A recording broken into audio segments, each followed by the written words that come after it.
Sports নিউজে আপনাকে স্বাগত। শুরুতে জানিয়ে দেব সংবাদ শিরোনাম। সাকিব কন্যা আলায়নাকে বাজে মন্তব্য, সোশ্যাল মিডিয়ায় সমালোচনার ঝড়। এবার রায়নাকে চিঠি পাঠালেন নরেন্দ্র মোদী, জবাবে যা বললেন রায়না। দ্রুততম ৩০০ উইকেটের মাইলফলক স্পর্শ করলেন আফগানিস্তানের বোলার রশিদ খান, যেখানে বিরাট কোহলির চেয়ে এগিয়ে বাবর আজম। ক্রিকেটকে বিদায় জানালেন অস্ট্রেলিয়ান ব্যাটসম্যান ক্যামেরন হোয়াইট।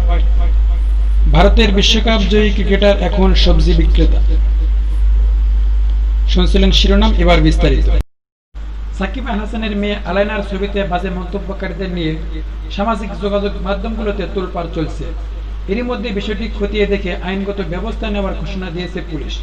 গত দুদিন ধরে বিষয়টি নিয়ে ক্ষোভের দেখা যাচ্ছে ফেসবুকারদের মধ্যে। এবার মুখ খুললেন সাকিব আল হাসানের স্ত্রী উম্মে আল হাসান শিশির। তিনি বাজে মন্তব্যকারীদের চেয়ে বরং যারা ওই মন্তব্যগুলো ফলো করে প্রচার করেছেন তাদের উপরেই বেশি বিরক্তি প্রকাশ করেছেন। শুক্রবার ২১ আগস্ট রাতে ফেসবুকে তিনি লিখেছেন, কি হচ্ছে তা আমি খেয়ালও করিনি, কারণ এতে আমরা বিব্রত হইনি। পাবলিক ফিগার হিসেবে আমাদের অনেক ফ্যান ফলোয়ার্স আছেন, অনেক শুভাকাঙ্ক্ষী যেমন আছেন তেমনি কিছু লোক আছেন যারা পছন্দ করেন না। এটা সম্পূর্ণ একটা প্যাকেজের মতো। আমরা সবসময় মানুষের আগ্রহের কেন্দ্রে থাকি এবং এটা ভালো। বিশ্বের অনেক সেলিব্রিটি অনেক গুরুতর বিষয় ফেস করেন, কিন্তু অন্য দেশগুলোতে তাদের এতটা সময় নেই যে হাজারো ভালো কমেন্টের মধ্যে থেকে ৪-৫টা খারাপ কমেন্ট খুঁটে খুঁটে বের করবে। তিনি বলেন, আমি ওই সকল মন্তব্যকারীদের নিয়ে ভাবছি না, কারণ সেগুলোতে আমরা বিব্রত হইনি, এবং ওই সকল পেজের অ্যাডমিনদের নিয়ে ভাবছি যারা ওই ৪টা কমেন্ট খুঁজে বের করে ছোট্ট একটা বিষয়কে বড় করে তুলেছে। ঊর্ধ্বতন কর্তৃপক্ষ বিষয়টি নিয়ে কাজ করছে। চলুন আপনাদের পেজের কিছু উন্নতি হোক। আমাদের মোটিভ এবং জীবনযাপনে কোনো কিছুই প্রভাব ফেলবে না, কারণ ওই তুচ্ছ বিষয়টা আমাদের মোটেও বিব্রত করেনি। বর্তমানে সপরিবারে যুক্তরাষ্ট্রে অবস্থান করছেন সাকিব আল হাসান। সেখানে স্ত্রী কন্যাকে নিয়ে বেরিয়েছিলেন ঘুরতে। সম্প্রতি তার পোস্ট করা একটি ছবিতে দেখা যায় সূর্যমুখী বাগানে দাঁড়িয়ে আছেন হাস্যোজ্জ্বল আলায়না, চুলে গোজা দুটি ফুল। আর সেই ছবিতেই নানা ধরনের বাজে মন্তব্য করতে দেখা গেছে কয়েকজনকে। বাজে কমেন্টগুলো সহ সাকিব কন্যার ছবিটি ছড়িয়ে পড়ে সামাজিক যোগাযোগ মাধ্যমে। Shahin Alam, Dreamless, King Rizwan, Abrar Shahriar, Shah Mohammad Abdullah, Newton Tarafdar ও বিনিয়াস হাসদা নামের আইডি থেকে বাজে মন্তব্যগুলো করা হয়। এরপরে ছবিটি ডিলিট করে দেন সাকিব আল হাসান। এই ঘটনায় অনেকেই ক্ষোভে ফেটে পড়েন। সামাজিক যোগাযোগ মাধ্যমে অভিযুক্তদের বিচার দাবি করেন। বিষয়টি আমলে নিয়েই কমেন্টকারীদের খোঁজ নেওয়া শুরু করেছে আইন শৃঙ্খলা রক্ষাকারী বাহিনী। ঢাকা মহানগর পুলিশের সাইবার সিকিউরিটিজ অ্যান্ড ক্রাইম বিভাগের উপকমিশনার আফাম আল কিবরিয়া গণমাধ্যমকে বিষয়টি নিশ্চিত করেছেন। তিনি বলেন, শিশুটিকে নিয়ে কথা আপত্তিকর মন্তব্য পুলিশের চোখে পড়েছে। যে আইডি থেকে এ ধরনের মন্তব্য করা হয়েছে সেগুলো শনাক্তের কাজ চলছে। শনাক্ত হলে তাদের বিরুদ্ধে আইনানুগ ব্যবস্থা নেওয়া হবে। তবে সাকিব আল হাসান এ ব্যাপারে পুলিশের কাছে কোনো অভিযোগ দেননি। বিষয়টি নজরে আসার পর পুলিশ স্বপ্রণোদিত হয়ে কাজটি করেছে বলেও জানান ওই কর্মকর্তা। এবার রায়নাকে চিঠি পাঠালেন নরেন্দ্র মোদী। কি বললেন রায়না? অবসর ঘোষণার পর এবার সুরেশ রায়নার কাছেও চিঠি পাঠিয়েছেন ভারতের প্রধানমন্ত্রী নরেন্দ্র মোদী। এর আগে মহেন্দ্র সিং ধোনিকেও চিঠি পাঠিয়েছিলেন তিনি। চিঠির জবাবে সামাজিক যোগাযোগ মাধ্যমে মোদীকে পাল্টা ধন্যবাদ দিয়েছেন ভারতীয় ক্রিকেটার সুরেশ রায়না। গত 15 আগস্ট আন্তর্জাতিক ক্রিকেটকে বিদায় জানিয়েছেন রায়না। তারপর ধোনির মতো বাঁহাতি মিডল অর্ডার ব্যাটসম্যানের কাছেও পৌঁছে গিয়েছিল প্রধানমন্ত্রীর 2 পাতার চিঠি। সেই চিঠির ছবি পোস্ট করেছেন রায়না। নরেন্দ্র মোদী তার চিঠিতে 2011 বিশ্বকাপের কোয়ার্টার ফাইনালে আহমেদাবাদের মোতেরা স্টেডিয়ামে অস্ট্রেলিয়ার বিরুদ্ধে ম্যাচে মাঠে বসে রায়নার খেলা দেখার প্রসঙ্গ উল্লেখ করেছেন। লিখেছেন, সেই ম্যাচে রায়নার উদ্দীপ্ত ভূমিকার কথা ভারত কখনো ভুলবে না। শুধু ব্যাটিং এর জন্য নয়, ফিল্ডিং এ রায়নার উদাহরণ হয়ে ওঠার প্রসঙ্গেও লিখেছেন প্রধানমন্ত্রী। পাশাপাশি তার টিম স্পিরিটের কথাও তুলে ধরেন। জবাবে সুরেশ রায়না সামাজিক যোগাযোগ মাধ্যমে লিখেছেন, আমরা যখন খেলি তখন দেশের হয়ে রক্ত ঘাম ঝরাই, তাই দেশের মানুষের ভালোবাসার চেয়ে ভালো স্বীকৃতি হয় না। তা আরো মধুর হয়ে ওঠে দেশের প্রধানমন্ত্রীর স্বীকৃতি দিলে। প্রশংসা ও শুভেচ্ছার জন্য ধন্যবাদ নরেন্দ্র মোদীজিকে। কৃতজ্ঞতার সঙ্গে তা গ্রহণ করছি। জয় হিন্দ। দ্রুততম 300 উইকেটের মাইল ফলক স্পর্শ করলেন আফগানিস্তানের বোলার রশিদ খান। ফ্র্যাঞ্চাইজি ক্রিকেটে আফগান লেগ স্পিনার রশিদ খানের জনপ্রিয়তা তুমুল। বিশ্বের প্রায় সব লিগে খেলে ফেলেছেন এই আফগান স্পিনার। ধারাবাহিক পারফরমেন্সে নিজেকে নিয়ে যাচ্ছেন অনন্য উচ্চতায়, গড়েছেন একের পর এক রেকর্ড। এবার টি-20 ইতিহাসের অষ্টম বোলার হিসেবে 300 উইকেটের ক্লাবে নাম লিখিয়েছেন রশিদ। এই ফরম্যাটে 300 উইকেট নেওয়া সর্বকনিষ্ঠ বোলারও তিনি। বৃহস্পতিবার 20 আগস্ট ক্যারিবিয়ান প্রিমিয়ার লিগে সেন্ট লুসিয়ার বিপক্ষে 2 উইকেট নিয়ে এই মাইলফলকে নাম লেখান রশিদ খান। যদিও বৃষ্টি বিঘ্নিত এই ম্যাচে 7 উইকেটের বড় ব্যবধানে হেরেছে তার দল বারবাডোস টাইগার্স।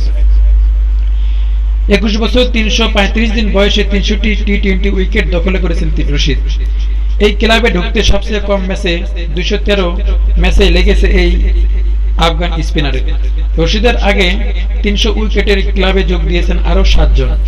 তারা হলেন ব্রায়ান ব্রাভো, লাসিথ মালিঙ্গা, সুনীল নারায়ণ, ইমরান তাহির, সাকিব আল হাসান, সোহেল তানভীর ও শহীদ আফ্রিদি। টি-20তে সর্বোচ্চ 499 উইকেট নিয়েছেন ক্যারিবীয় পেসার ব্রায়ান ব্রাভো।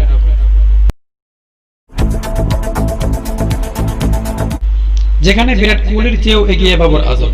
ভারতীয় অধিনায়ক বিরাট কোহলিকে বলা হয় এই সময়ের সচিন টেন্ডুলকার। বিশ্লেষকরা মনে করেন ক্রিকেট ইতিহাসের সব রেকর্ড সচিনের কাছ থেকে দখলে নিতে পারেন এই একজনই। বর্তমান সময়ে সেরা তো সন্দেহে। পাকিস্তানের ওয়ানডে অধিনায়ক বাবর আজম অবশ্য নিজের জাত চেনাতে শুরু করেছেন। অনেকে তাকে তুলনা করেছেন বিরাট কোহলির সাথে। ইংল্যান্ডের সাবেক অধিনায়ক নাসির হুসাইন যেমন কয়েকদিন আগে বললেন, বর্তমান সময়ের big four Virat Kohli, Steven Smith, Joe Root এবং কেইন উইলিয়ামসের পাশাপাশি রাখা উচিত বাবরকেও। তবে একদিক থেকে এদেরকেও ছাড়িয়ে গেছেন পাকিস্তানি তারকা, যদিও এদের সবার চেয়ে বেশ পরে আন্তর্জাতিক ক্রিকেটে পা রেখেছে। তারপরেও বিরাটদের সঙ্গে তার তুলনা যে একেবারেই অমূলক নয় সেটি প্রমাণ করেই চলেছেন 25 বছর বয়সী তারকা।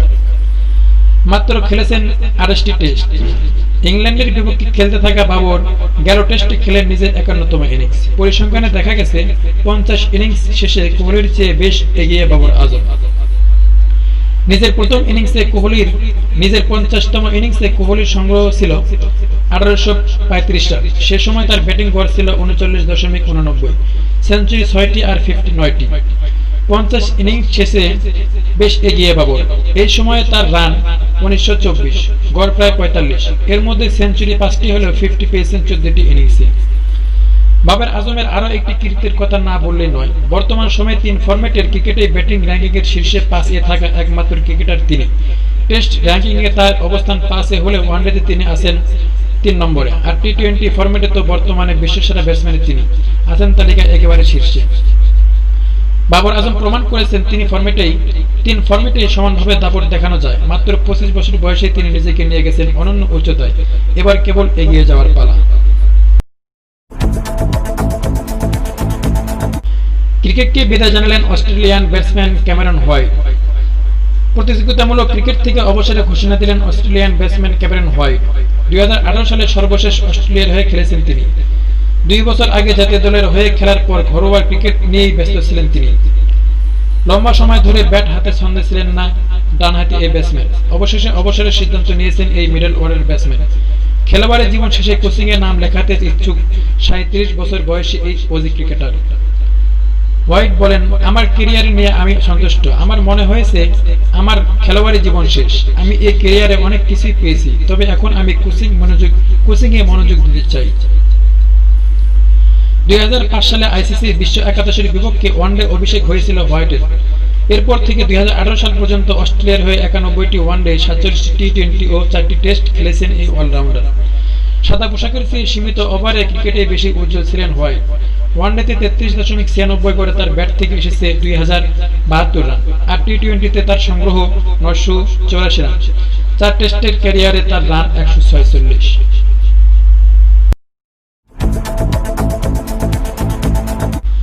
ভারতের বিশ্বকাপ জয়ী ক্রিকেটার এখন সবজি বিক্রেতা। নিয়তির খেলা বোঝা বড় দায়। মাত্র 2 বছর আগের কথা। কি ছিলেন আর কি হয়ে গেলেন। ঘরে ফিরেছিলেন বিশ্বকাপ জয় করে। শুভেচ্ছা আর অভ্যর্থনে ভেসেছেন। 2018 সালে শারজায় পাকিস্তানের বিপক্ষে ব্লাইন্ড ওয়ার্ল্ড কাপের ফাইনালে 308 রান তাড়া করে জয় ছিনিয়ে আনার অন্যতম নায়ক ছিলেন নরেশ তুম্বা। 2 বছর ঘুরতে না ঘুরতে এই বিশ্বকাপ জয়ী ভারতীয় ক্রিকেটারের জীবন বদলে গিয়েছে। পরিবারে ঘানি টানতে টানতে ক্লান্ত হয়ে পড়েছেন এই ক্রিকেটার। সংসার খরচ চালাতে সবজি বিক্রি করেন তিনি। ভারতের আহমেদাবাদের জামালপুর মার্কেটে এক কোণে সবজি বিক্রি করেন তিনি। করোনার প্রকোপে অনেকটাই নিঃস্ব হয়ে গিয়েছে। 29 বছর বয়সী তুম্বার কাঁধে পরিবারের 5 জন সদস্যের পেট চালাবার দায়িত্ব। দৃষ্টিহীন হওয়ায় মেলেনি কোনো চাকরির সুযোগ, কোনো রকম আর্থিক সাহায্য পাননি তিনি। Mahatma Gandhi national rural employment guarantee অ্যাক্টের দিনমজুরের কাজ করে অল্প টাকা পেয়েছিলেন, কিন্তু তা দিয়ে চলতে পেরেছেন খুব অল্প দিন। বাধ্য হয়ে সংসারের হাল ধরতে শহরে এসে সবজি বিক্রি করতে হয়েছে তাকে। তুম্বা আক্ষেপ করে বলেন, বিশ্বকাপ জিতে যখন ভারতীয় দল দেশের মাটিতে আসে তখন তাদের জন্য সরকার ও রাজ্য সরকার টাকার বন্যা বয়ে দেয়, কিন্তু আমাদের মতো অন্ধ ক্রিকেটারদের জন্য সেই উচ্ছ্বাস নেই। সমাজ আমাদের কখনোই সমান চোখে দেখে না। প্রিয় দর্শক, স্পোর্টস নিউজ এখানেই শেষ করছি। পরবর্তী স্পোর্টস নিউজ দেখার আমন্ত্রণ জানিয়ে বিদায় নিচ্ছি। আল্লাহ হাফেজ।